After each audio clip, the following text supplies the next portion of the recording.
Phil Williams was the first to reveal that the same vice chair, Republican Scotty Campbell, was recently found guilty by an ethics subcommittee of violating House rules against harassment and discrimination in the workplace.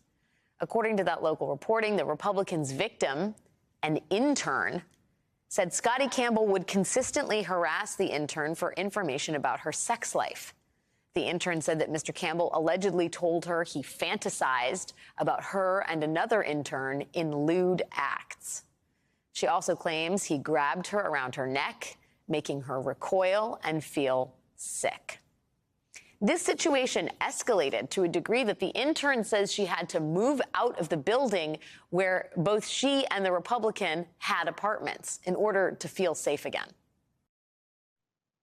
Well, there's another one just down in Tennessee. Scotty Campbell there is in some hot water, and we'll see how far that's actually gone because he was harassing his interns. We had a previous representative out in Texas that actually got so far as to have sex with one of his interns after he got her drunk. But this guy, she actually pushed back a little bit on him, and now he's been exposed. Here he is. Here's Scotty.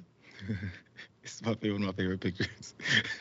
Scotty, hey. Scotty's got a devil on his shoulder, and his name is Scotty Campbell because he told him apparently to do all these things. There's an ethics subcommittee investigation that's looking into all these allegations of what he had done and all these messages that he sent to her that were not being returned with the same kind of energy. And so this is what a couple of these lawmakers are looking into, and as they discover more. Let's watch.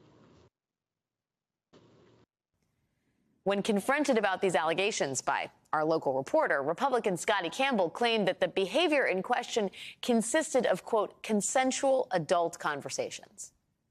But the ethics subcommittee determined otherwise. In a letter to the Speaker of the Tennessee State House, the committee concluded the ethics subcommittee finds that Representative Campbell violated the policy against workplace discrimination and harassment. Now, take a good look at the date at the top of that memo. You can see it right there, March 29th, 2023.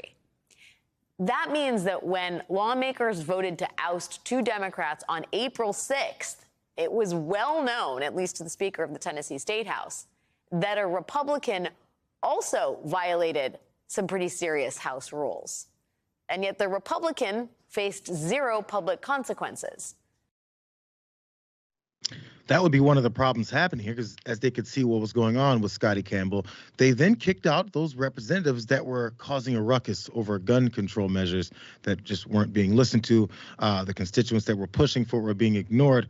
We know it was Representative Jones and also Pearson there. The two Justins are back at it. But one more thing. Let's jump to the SOT for you guys, because the House Speaker Cameron Sexton, who's been number one on the battle lines against these two, he's always gaveling, he's always shutting them down, making sure that they're quiet and don't say anything. He's been a part of this whole thing because, again, they must have known about it. What is it that he's been doing? They asked him. Speaker Sexton, can you talk about the resignation of Representative Campbell today? Any comment on that, sir? I caught up with the Speaker of the House, Cameron Sexton, after session. Sexton denies he knew about Campbell's allegations, even though the subcommittee, which is bipartisan, sent him a letter on March 29. He explains how the process that was implemented by the General Assembly in 2016 works. They have to determine first if they think there's a violation. If they do, then they can talk to witnesses, they can talk to members, they can talk to the victim, they can do the investigation, and then they decide what corrective action should be taken. At that point, the Speaker does not know any of the details before or after, other than that a complaint has been filed and that a member is involved, because that's where it would go if it was a member. This is the memorandum that was addressed to the House Speaker, but it doesn't give any details on the complaint. But the subcommittee did agree Campbell did violate the policy. Looks like a problem, Francesca, but he is resigned, though. Yeah, exactly. The shame, again, on the local level still exists a little bit. But yeah, this is the Republican Party, right? This is what they're fighting for. They are fighting to be able to harass their own staffers and never be held accountable for it. I mean, it's too bad that the rules in the Tennessee state legislature are so woke. Am I right? God, jeez, didn't cancel him. He's going to be on Rogan in a little bit.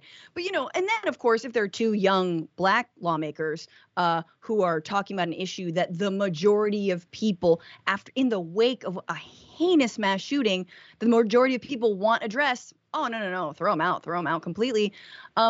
And I think that we just need to remember that this is their aim. And if I could just call on Republican women, seriously, these are your bosses. These are the leaders of your party, these disgusting men. Are you going to keep voting for them? What are you going to do? Nikki Haley 2024. Let's go.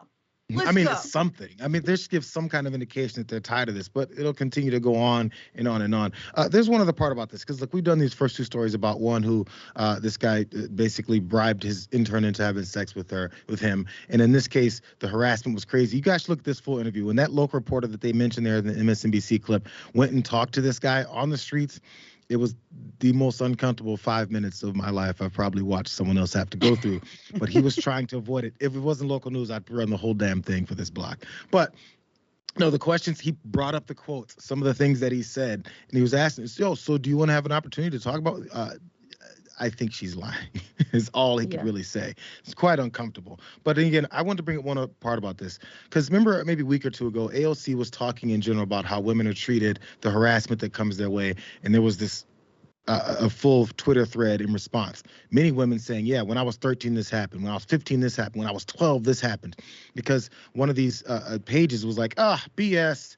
You women are just looking for attention. I bet you just want to try and wield your sexual power over men, which I think revealed more about him than anything else.